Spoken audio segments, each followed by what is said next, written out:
Hey, hi, hello. Let's do another reading of Stephen King's The Girl Who Loved Tom Gordon. So last time, Trisha made the horrible decision to go off the trail. She's like between two paths. She decided to go off of this one path and figured she could just go between the two. The woods in between the two paths connect between the two. Yeah, let's see how that's working out for her, shall we?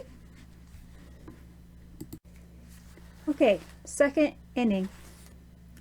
The west side of the ravine in which Trisha had taken her rest stop was considerably steeper than the side she had come down. She climbed it with the aid of several trees, got to the top, and headed over more even ground in the direction the voices had come from. There was a lot of underbrush, though, and she swerved around several thorny, close-packed patches of it. At each swerve, she kept her eyes pointed in the direction of the main trail. She walked in this fashion for 10 minutes or so, then stopped. In that tender place between her chest and her stomach, the place where all the body's wires seemed to come together in a clump, she felt the first minnowy flutter of disquiet. Shouldn't she have come to the North Conway branch of the Appalachian Trail by now? It certainly seemed so. She hadn't gone far down the Khazar Notch branch.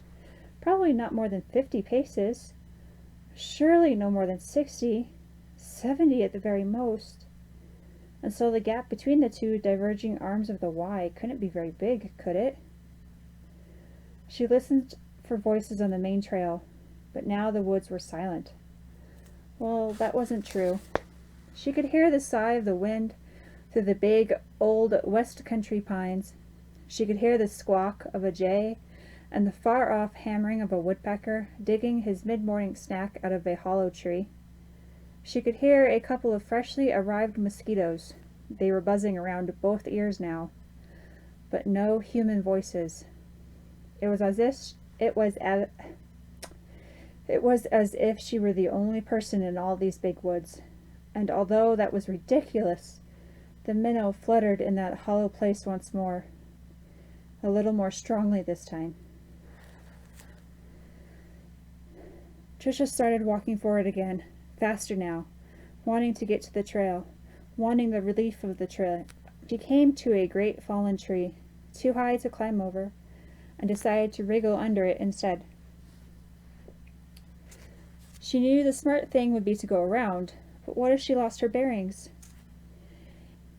"You've already lost them," a voice in her head whispered. A terrible cold voice. "Shut up! I have not! You shut up!" she whispered back, and dropped to her knees. There was a hollow running beneath one section of the moss-caked old trunk, and Trisha squirmed into it. The leaves lining it were wet, but by the time she realized this, the front of her shirt was already soaked through, and she decided it didn't matter. She wriggled further, and her pack hit the trunk of the tree. Thump! "Damn and blast!" she whispered. Damn and blast was her and Pepsi's current favorite swear. It sounded so English country house somehow. And backed up. She got to her knees, brushed clinging damp leaves from her shirt, and noticed as she did that her fingers were trembling. "I'm not scared," she said, speaking out loud on purpose because the sound of her voice whispering was freaking her out a little. "Not scared a bit. The trail's right there. I'll be on it in 5 minutes and running to catch up." She took off her pack and, pushing it ahead of her, began to crawl under the tree again. Halfway out, something moved under her. She looked down and saw a fat black snake slithering through the leaves. For a moment, every thought in her mind disappeared into a silent white explosion of revulsion and horror. Her skin turned to ice and her throat closed. She could not even think the single word snake, but only feel it coldly pulsing under her warm hand. Trisha shrieked and tried to bolt to her feet, forgetting that she wasn't yet in the clear. A stump of branch, thick as an amputated forearm, poked agonizingly into the small of her back. She went flat on her stomach again and wriggled out from under the tree as fast as she could, probably looking a bit like a snake herself. The nasty thing was gone, but her terror lingered. It had been right under her hand, hidden in the dead leaves, and right under her hand. Evidently not a biter, thank God. But what if there were more? What if they were poisonous? What if the woods were full of them? And of course they were. The woods were full of everything you didn't like, everything you were afraid of and instinctively loathed, everything that tried to overwhelm you with nasty, no-brain panic. Why had she ever agreed to come?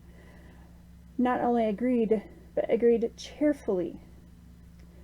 She snagged the strap of her pack in one hand and hurried on with it banging against her leg, casting mistrustful looks back at the fallen tree and the leafy spaces between the standing ones, afraid of seeing the snake, even more afraid that she might see a whole battalion of them, like snakes in a horror movie, Invasion of the Killer Snakes, starring Patricia McFarland, the riveting tale of a little girl lost in the woods and...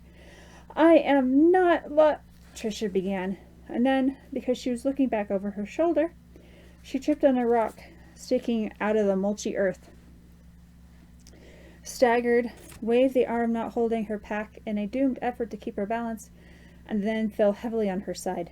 This sent up a flare of pain from her lower back, where the stump of branch had jabbed her. She lay on her side in the leaves, damp, but not all nasty squelchy like the ones in the hollow beneath the fallen tree, breathing fast, feeling a pulse throb between her eyes. She was suddenly, dismally aware that she didn't know if she was going in the right direction anymore or not. She had kept looking back over her shoulder, and she might not be. Go back to the tree then, the fallen tree. Stand where you came out from underneath and look straight ahead, and that's the direction you want to go in, the direction of the main trail. But was it? If so, how come she hadn't come to the main trail already? Tears prickled the corners of her eyes. Tricia blinked them back savagely. If she started to cry, she wouldn't be able to tell herself she wasn't frightened. And if she started to cry, anything might happen. She walked slowly back to the fallen, moss-plated tree, hating to go in the wrong direction, even for a few seconds. Hating to go back to where she had seen the snake. Poisonous or not, she loathed them. Knowing she had to.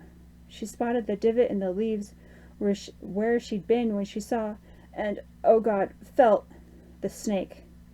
A girl-length smutch on the floor of the forest. It was already filling up with water. Looking at it, she rubbed a hand despairedly down the front of her shirt again, all damp and muddy.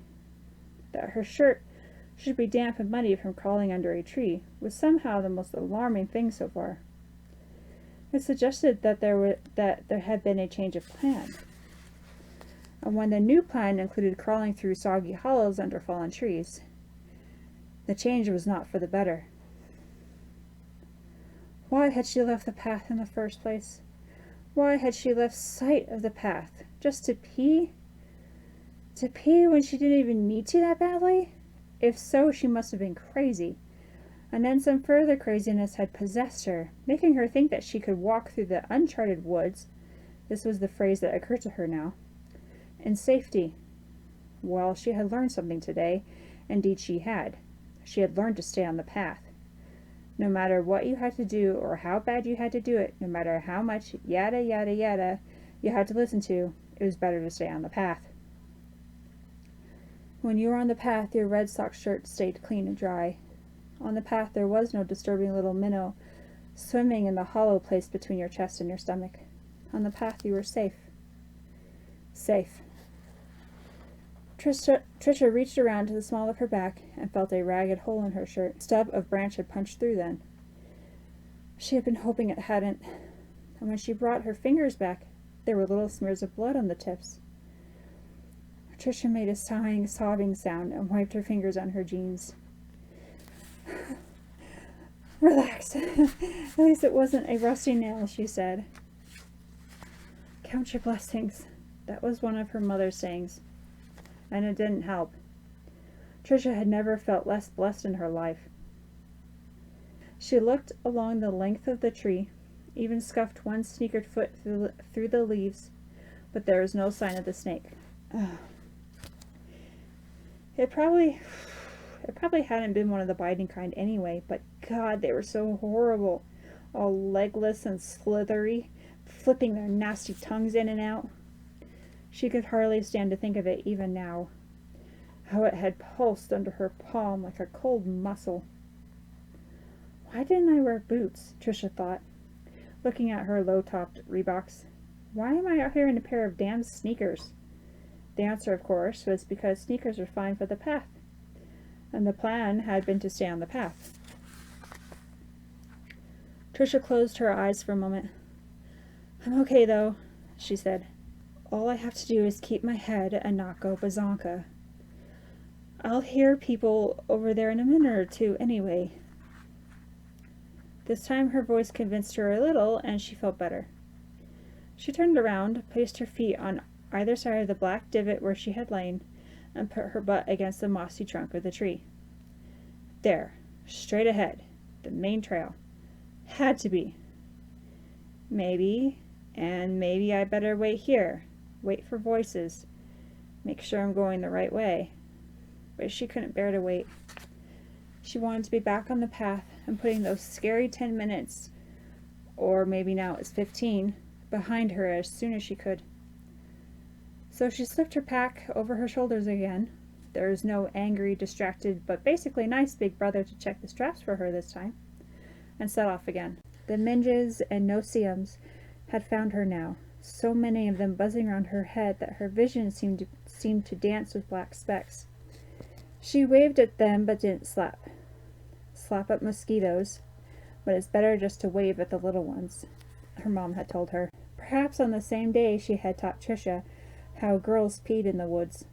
Quilla Anderson, only then she had still been Quilla McFarland, said that slapping actually seemed to draw the Minges and no-see-ums. And of course it made the slapper increasingly aware of her discomfort. When it comes to bugs in the woods, Trisha's mom had said, it's better to think like a horse. Pretend you've got a tail to swish him away with. Standing by the fallen tree, waving at the bugs but not slapping at them, Trisha had fixed her eyes on a tall pine about 40 yards away. 40 yards north, if she still had her bearings. She walked to this, and once she was standing there with her hand on the big pine's sap-tacky trunk, she looked back at the fallen tree. Straight line? She thought so. Encouraged, she now sighted on a clump of bushes dotted with bright red berries. Her mother had pointed them out on one of their nature walks, and when Trisha explained they were bird berries and deadly poison, Pepsi Robichaud had told her so, her mother had laughed and said, the famous Pepsi doesn't know everything after all. That's kind of a relief. Those are checkerberries, Trish. They're not a bit poison. They taste like tea-berry gum, the kind that comes in the pink pack. Her mother had tossed a handful of the berries into her mouth, and when she didn't fall down, choking and convulsing, Trisha had tried a few herself. To her they tasted like gumdrops, the green ones that make your mouth feel kind of tingly.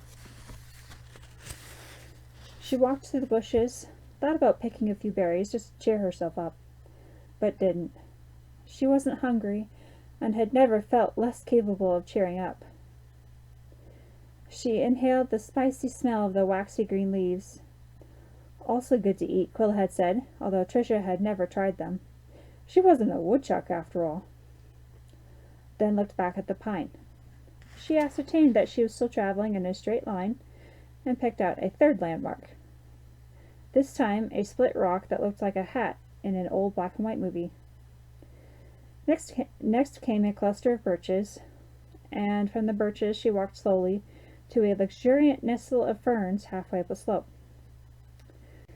She was concentrating so fiercely on keeping each landmark in view, no more looking back over your shoulder, sweetheart, that she was standing beside the ferns before she realized she was, you should pardon the pun, overlooking the forest for the trees.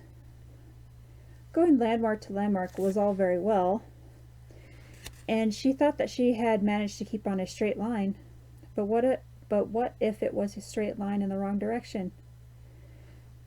It might be the wrong direction just by a little, but she had to have gone wrong. If not, she would have come to the trail again by now. Why, she must have walked. Cripes, she said, and there was a funny little gulp in her voice that she didn't like. It must be a mile at least. Bugs all around her, minges and no-see-ums in front of her eyes, hateful mosquitoes seeming to hang like helicopters by her ears, giving off that maddening warble whine. She slapped at one and missed, succeeding only in making her own ear ring. And still she had to restrain herself from smacking again. If she started doing that, she'd end up whacking away at herself like a character in an old cartoon. She dropped her pack, squatted, undid the buckles, turned back the flap. Here was her blue plastic poncho and the paper sack with her lunch she had fixed herself. Here was her Game Boy, some suntan lotion. Wouldn't need that with the sun now completely gone and the last patches of blue overhead filling in. Here was her bottle of water and a bottle of Surge and her Twinkies and a bag of chips. No bug spray though. Wouldn't you know it? So Trisha put on the suntan lotion and said, "Might keep at least the minges away," and then returned everything to her pack. She paused just a moment to look at the Twinkies, then dumped the package in with the rest. As a rule, she loved them. When she got to be Pete's age, her face would probably be one great big pimple if she didn't learn to lay off the sweets. But for the time being, she still felt totally unhungry. Besides, you may never get to be Pete's age, that disquieting inner voice said. How could anyone have such a cold and scary voice inside them? Such a traitor to the cause. You may never get out of these woods. Shut up, shut up, shut up, she hissed, and buckled the pack's flap with trembling fingers. That done, she started to get up, and then paused. One knee planted in the soft earth beside the ferns, her head up, scenting the air like a fawn on its first expedition away from its mother's side. Only Trisha wasn't smelling, she was listening, focusing on that one sense with all of her concentration. Branches rattling in a faint breath of breeze, whining mosquitoes, rotten, nasty old things, the woodpecker, the far-off caw of a crow, and at the furthest outpost between silence and audition, the drone of a plane. No voices from the path. Not a single voice. It was as if the trail to North Conway had been cancelled. And as the plane's motor faded away completely, Trisha conceded the truth. She got to her feet, her legs feeling heavy, her stomach feeling heavy. Her head felt light and strange, a gas-filled balloon tethered to a lead weight. She was suddenly drowning in isolation, choking on a bright and yet oppressive sense of herself as a living being cast out from her fellows. She had somehow gotten out of bounds, wandered off the playing field, and into a place where the rules she was used to no longer applied.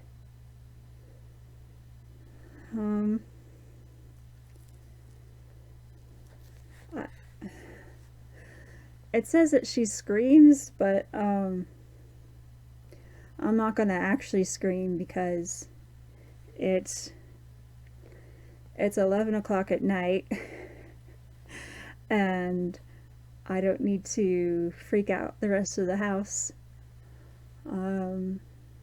or like neighbors or such, so you'll just have to pretend that I am actually screaming, okay? Hey, she screamed. Hey, someone! Do you hear me? Do you hear me? Hey! She paused, praying for an answer to come back, but no answer came, and so she brought the worst out at last. Help me! I'm lost! Help me! I'm lost! Now the tears began to come, and she could no longer hold them back, could no longer kid herself that she was in charge of this situation. Her voice trembled, became first the wavery voice of a little kid, and then almost the shriek of a baby who lies forgotten in her pram. And that sound frightened her more than anything else so far on this awful morning. The only human sound in the woods, her weepy, shrieking voice calling for help because she was lost.